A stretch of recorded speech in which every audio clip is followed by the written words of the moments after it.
જય માતાજી બધાને। આદિવાસીઓની તંદુરસ્તીનું રાજ છે આ ફળ। ભોજન અને દવા બંનેમાં ઉપયોગી છે। જંગલોમાં કરમદા ફળ ઉનાળામાં પાકે છે, જે આદિવાસી સમુદાય માટે પોષક અને આર્થિક રીતે મહત્વપૂર્ણ છે। કરમદાની ચટણી, આચાર એટલે કે અથાણું અને શાક પણ બનાવી શકાય છે।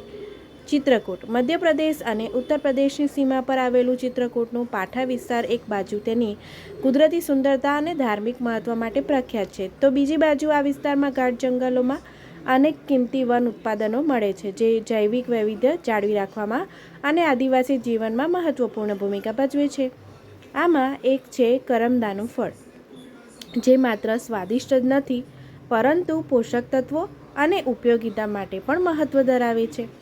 દર વર્ષે ઉનાળાની ઋતુમાં પાઠા વિસ્તારમાં જંગલોમાં કરમદા ફળ પકવવા લાગે છે। આ સમય આદિવાસી સમુદાય માટે વિશેષ મહત્વનો હોય છે। તેઓ સાવચેતી સાથે આ ફળોને તોડી ઘરે લાવે છે। કરમદામાંથી તમે અથાણું બનાવી શકો છો, શાક બનાવી શકો છો, તમે સલાડમાં પણ ઉપયોગ કરી શકો છો। કરમદા ફક્ત મોસમી ફળ નથી, પરંતુ તેમના ભોજનનો મહત્વનો ભાગ બની ગયું છે।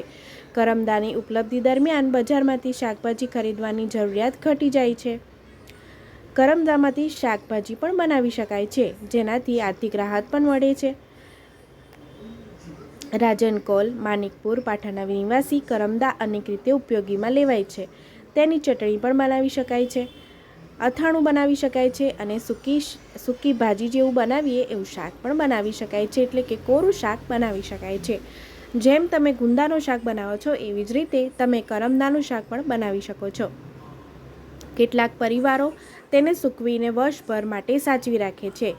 કરમદા કાચું પણ ખાવામાં આવે છે। મીઠું અને મરચાં સાથે તેનો સ્વાદ વિશિષ્ટ હોય છે। તેના આચારનો સ્વાદ ઘણા મહિના સુધી ટકી રહે છે। જ્યારે તમે એમાંથી અથાણું બનાવો છો તો એને વર્ષ માટે પણ તમે સાચવીને બનાવી શકો છો। એ અથાણાને કંઈ જ થતું નથી। કરમદા માત્ર સ્વાદ પૂરતું મર્યાદિત નથી, પરંતુ તે આરોગ્ય માટે પણ અત્યંત ફાયદાકારક ગણાય છે। તે પાચન તંત્રને મજબૂત બનાવે છે અને ઉનાળામાં શરીરને ઠંડક પણ આપે છે। સંસાધનોની કમીનો સામનો કરી રહેલા આદિવાસી સમુદાય માટે આ ફળ પોષણ અને આરોગ્યનો સસ્તો સ્ત્રોત છે। પાઠા વિસ્તારમાં કરમદા ફક્ત ભોજનનો એક ભાગ નથી, પરંતુ લોકોનો જંગલ સાથેનો સંબંધ મજબૂત બનાવે છે। આ તેમને આત્મનિર્ભર પણ બનાવે છે। મોટી સંખ્યામાં લોકો જ્યારે જંગલોમાં કરમદા તોડવા જાય છે તે સમયે આ સામુદાયિક સહકાર અને પરંપરાગત જ્ઞાનનું જીવંત ઉદાહરણ બની જાય છે। સાથે જ કરમદાના વેચાણથી થતો આર્થિક લાભ પણ ગ્રામ્યજનોને પ્રાપ્ત થાય છે। પરિવારોની રોજગારીમાં પણ મદદરૂપ બને છે। આમ કરમદા ઘણા બધા રીતે આદિવાસીઓને ઉપયોગી નીવડે છે।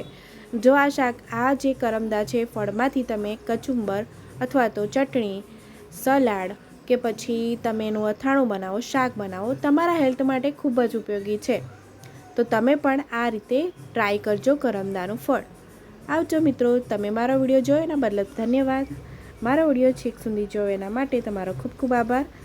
તમને મારો વિડીયો ગમ્યો હોય તો લાઇક, શેર અને સબસ્ક્રાઈબ કરજો અને મારો નોટિફિકેશન આઇકનની બેલ ક્લિક કરજો। આવજો।